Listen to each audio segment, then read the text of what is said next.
आशा करता हूं आप सब बहुत अच्छे होंगे। मेरा नाम है सिद्धांत अग्निहोत्री। स्टडी ग्लोस पे आपका बहुत बहुत स्वागत है।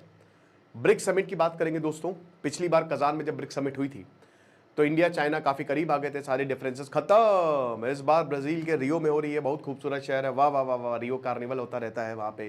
ब्राजील जो फुटबॉल में तबाही मचा के रखी हुई है, रोनाल्डो सबसे बढ़िया लगते हैं लेकिन वो पुर्तगाल से है, वह पुराने वाले रोनाल्डो की बात कर रहा हूँ। ब्रिक्स की बात करते हैं तो 2006 में भारत ने बोला चलो चलो एक ग्रुप बनाते हैं बढ़िया सा, जिसमें हम होंगे, रशिया होंगे, चाइना होंगे। पहले ब्रिक था ये, ठीक है ना, ठीक है, ब्राजील, रशिया, इंडिया, चाइना, बस ये 4 देश। फिर उसके बाद साउथ अफ्रीका, आइए बधाई हो, तो 2010 में साउथ अफ्रीका आ गया। और उसके बाद फिर समिट होने लगी। बहुत अच्छी बात है, समिट हुई एक एक करके इस पे, क्योंकि देखिए 40% जीडीपी है। मतलब अगर आप बात करते हैं भारत और चाइना और रशिया और ब्राज़ील, मतलब ये बहुत बड़े देश है। साउथ अमेरिका के सबसे बड़ा देश ब्राज़ील, सबसे इंपॉर्टेंट देश ब्राज़ील। तो इस समय ब्रिक्स समिट जो है, हमेशा से ब्रिक्स समिट इंपॉर्टेंट रहती है, लेकिन भारत ने क्वाड भी बना दिया। तो अब 2 अल्टरनेटिव कि क्वाड चुने कि ब्रिक्स चुने। चाइना जो है वो आप उसका देखते हैं, ये रोल हर आतंकवादी हमले में पीछे चाइना होता है। कल जो है हमारे आर्मी चीफ ने भी यही बोला कि ये बिल्कुल ऑफिशियल है कि चाइना, टर्की और पाकिस्तान, ये 3 देश ऑपरेशन सिंदूर में हमसे अकेले लड़ रहे थे। हम अकेले थे और तब भी हमने इनको सबक सिखाया। लेकिन अभी ब्रिक्स समिट हुई है और इसमें शी जिनपिंग नहीं आए हैं। अब शी जिनपिंग का ना आना काफी कयास लगा रहा है कि क्या शी जिनपिंग का खेल खत्म, शी जिनपिंग स्टेप डाउन कर रहा है। कुछ लोग कह रहे थे कि इकोनॉमिक प्रॉब्लम बहुत ज्यादा है, हाउसिंग क्राइसिस वहां पे चल रही है। कुछ कह रहे थे कि अभी अगले साल मीटिंग होने वाली है भैया बहुत बड़ी, तो उस पर ध्यान दे रहे हैं, डोमेस्टिक चीजों पे ध्यान दे रहे हैं। शी जिनपिंग का वक्त आने वाला है, पता नहीं क्या होगा नहीं होगा 2028 तक, अभी तो उनके पास टाइम है। लेकिन शी जिनपिंग नहीं आए हैं और ये पहली बार हुआ है जब से ब्रिक्स बना कि शी जिनपिंग नहीं आए हैं। इधर प्रधानमंत्री मोदी जी गए, उन्होंने 4 चीजों पे बोला कि भैया एआई पे ध्यान देना चाहिए, हमको कोलैबोरेट करना चाहिए, एक दूसरे के साथ मिलकर काम करना चाहिए, सप्लाई चेन पे ध्यान दीजिए। तो ये प्रधानमंत्री मोदी जी ही नंबर 1 लीडर रहे इस बार। अगर ब्रिक्स की बात करें, व्लादिमीर पुतिन भी नहीं आए, ठीक है ना, तो नहीं आए। तो अच्छा आप बोलेंगे अरे सर ये तो 10 लीडर है। अरे तो भैया पिछले साल नहीं गिनोगे का?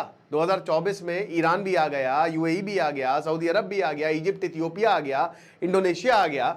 तो अब टोटल ब्रिक्स, अब टोटल 10 मेंबर्स है, ब्रिक्स प्लस जिसको हम बोलते हैं पिछले साल। तो ब्रिक्स जो है वो लगातार बढ़ता जा रहा है।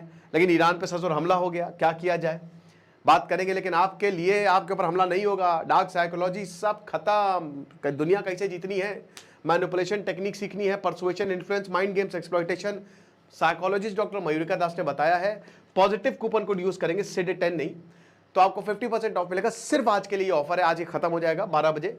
तो आइए कोर्स को अवेल करिए। तो अभी सबसे बड़ी बात जो इस बार ब्रिक्स में हुई है वो इनकी लैंग्वेज है, भाषा। मतलब इस बार भारत ने जो बोला कि बेटा यही बोलना है, समझे, यही बोलेंगे सर, आप जैसा कहोगे वैसा ही होगा। तो ब्रिक्स देशों ने वही भाषा बोली है। पहलगांव हमले को कंडेम किया है, ठीक है, पहलगांव हमले को। भाई पहले आपने देखा कि देशों ने यहां पे एससीओ में तो हम भारत ऐसे लात मार के आ गया, क्वाड में देखा, लेकिन अब यहां पे क्वाड के बाद यहां पे हम देख रहे हैं कि पहलगांव हमले को ब्रिक्स नेशन ने भी कंडेम किया है, जिसमें चाइना है, क्रिटिसाइज किया है। और ये देखिए डोनाल्ड ट्रंप को धर के गरियाया है, नाम नहीं लिया उनका, लेकिन डोनाल्ड ट्रंप इतने जलनखोर आदमी, आज उन्होंने बोला कि ब्रिक्स की जो पॉलिसी है वो एंटी अमेरिका, ले 10% टैरिफ, ये अल्लाह, ले 10% टैरिफ, 10% टैरिफ जो है वो यहां पे डोनाल्ड ट्रंप जो है वो लगा दिए, समझ रहे हो। तो सबसे बड़ी बात भारत की जो पोजीशन है, आप देख सकते हैं कि हम स्ट्रॉन्गेस्ट टर्म में इस आतंकवादी हमले को, टेररिस्ट एक एक शब्द के मायने होते हैं, यानी कि एक चीज तो पक्की है कि सब यूनाइटेड हैं कि जो पहलगांव हमले में हुआ, पहलगांव में जो हुआ ये एक आतंकी हमला था। और हम ये बात बोलते हैं, हमारा कमिटमेंट टेररिज्म को कॉम्बैट करने के लिए, हम आतंकवाद से लड़ेंगे आखिरी दम तक। जो क्रॉस बॉर्डर मूवमेंट होता है आतंकवादियों का, वो भी, क्योंकि भारत सबसे ज्यादा पीड़ित है भाई, ब्राजील को क्या लेना देना, रशिया यूक्रेन से उलझा हुआ है, चाइना ऑलरेडी टेररिज्म को सपोर्ट करता है, साउथ अफ्रीका में कोई प्रॉब्लम नहीं, तो बचा कौन, भारत ही तो बचा है। तो ये स्टेटमेंट इंडिया के लिए था, इंडिया के लिए है ना, तो इंडिया के लिए सारी चीजें बोली है कि यही होगा, जो उखाड़ना उखाड़ लो। साथ ही साथ जो दोगलापन तेरा अभी उतारता हूं मैं, पाकिस्तान जो आतंकियों को सपोर्ट देता है इतना ज्यादा, है ना, हाथ में हाथ मिला के आज बिलावल भुट्टो बोले हैं कि हाफिज सईद के साथ मुझे भी रख लो, यही बोला उन्होंने। चाइना का जो रिपीटेड बैकिंग है यूनाइटेड नेशन सैंक्शन, अब अजीब बात है कि चाइना भाई मेंबर है, ठीक है, चाइना ब्रिक्स का तो मेंबर है। तो भारत ने ओपनली बोला है कि चाइना जो है यही ही पाकिस्तान के साथ काम करता है और यही आतंकवादियों को पनाह देता है, चाइना के ये काम में है। फिर उसके बाद जो comprehensive convention on international terrorism है, CCIT, ये भारत बहुत समय से कि हम साथ में मिलकर काम करेंगे, एक दूसरे से इंटेलिजेंस शेयर करेंगे, पैसा इसमें ज़्यादा डालेंगे ताकि आतंकवादियों से लड़ा जा सके, ये बहुत पहले से बोल रहा है। अब ये पास हो गया है, ये पास हो गया है, ये बहुत समय से रुका हुआ था, इट वॉज स्टॉल्ड, ठीक है। फिर उसके बाद यूनाइटेड नेशन में रिफॉर्म लेके आइए। अफ्रीका का कोई देश है? नहीं है। यूनाइटेड नेशन एक डिस्क्रिमिनेटरी ऑर्गेनाइजेशन है, 5 देश मिलकर ही फैसला लेते हैं। UNSC पूरी दुनिया में कुछ भी हो लेकिन ये 5 देश ही देखेंगे, और अगर किसी का उसमें इंटरेस्ट हुआ, जैसे चाइना को आप देखिए, हम कितनी बार बोले हैं कि हामिद मीर से लेकर शाहिद लतीफ, पता कितने सारे लोग कि अच्छा सुनो यार, TRF को जो जिसने मेन पहलगांव हमला करवाया, डालो इसको आतंकी लिस्ट में। चाइना ने आके वीटो बोल दिया, नहीं यार मेरा भाई है, मेरा ऐसे थोड़ी ना होता है, पाल पोस के हमने इसको बड़ा किया है, बच्चा के समान है हमारा, हम नहीं डालेंगे। तो चाइना ने ये काम किया है, तो भारत ने बोला बहुत हुआ सम्मान, UNSC रिफॉर्म करो बस। इधर रेलवे रिफॉर्म की बात हो रही है, उधर UNSC रिफॉर्म की बात हो रही है। रियो डिक्लेरेशन ने ब्रिक्स का स्ट्रॉन्गेस्ट एवर लैंग्वेज कि ये एकदम साफ है भाषा, अगर आप देखो ना तो इस बार सीधा ये बोला है कि UNSC रिफॉर्म करिए। रशिया चाइना तो है यूनाइटेड नेशन के परमानेंट मेंबर, लेकिन भारत बोल रहा है कि हमको होना चाहिए था, हम किधर हैं? तो जब मौका मिला था तब तो लिया नहीं, अब पछताए हो ही क्या। लेकिन ठीक है, उन्होंने कहा बिल्कुल सही बात है, और भारत की पोजीशन है बहुत लंबी पोजीशन। उसके बाद ये भी 2022 में यहाँ पे जो बीजिंग डिक्लेरेशन हुआ था वो काफ़ी वीक था, इससे पहले भी डिक्लेरेशन हुए हैं, काफ़ी वीक था, लेकिन इस बार specifically referenced to United Nation Security Council UNSC कि आप रिफॉर्मेशन लेके आइए, बहुत दिन हो गए हैं। तो जो ब्रिक्स की लैंग्वेज है वो पूरी तरीके से बदल गई है, और इतना ज़्यादा सख्त रवैया अपनाया है, तभी डोनाल्ड ट्रंप जो है वो खफा हो गए हैं, अमेरिका खफा हो गया है। ओके, अमेरिका का तो यही कि हमारे हिसाब से चलोगे तभी हम है मदारी, तुम सब वो बंदर। फिर उसके बाद जो टैरिफ और सैंक्शंस लगा, इसमें देखिए धर के घेरा है अमेरिका को। एक और कलेक्टिव स्टैंड की, जो यूनिलेटरल टैरिफ और नॉन टैरिफ मेजर्स हैं, ये WTO के रूल्स के खिलाफ जाते हैं। तो वर्ल्ड ट्रेड ऑर्गेनाइजेशन में कि भैया इक्वालिटी होनी चाहिए, ट्रेड एकदम समानता के साथ होना चाहिए। तो खैर WTO से लेकर सारे इंटरनेशनल ऑर्गेनाइजेशन के धर के धज्जियां उड़ती है, वो प्लेन बना के बोलता है वो हो गया WTO का रेल, कुछ नहीं भैया, हटाओ रूल सब, तेल ले ले, ठीक है। तो ये सब धज्जियां उड़ाते हैं, चाहे भारत हो चाहे अमेरिका हो, हर कोई धज्जियां उड़ाता है, क्योंकि भाई हम उस हिसाब से काम करेंगे ना जो हमको सूट करेगा।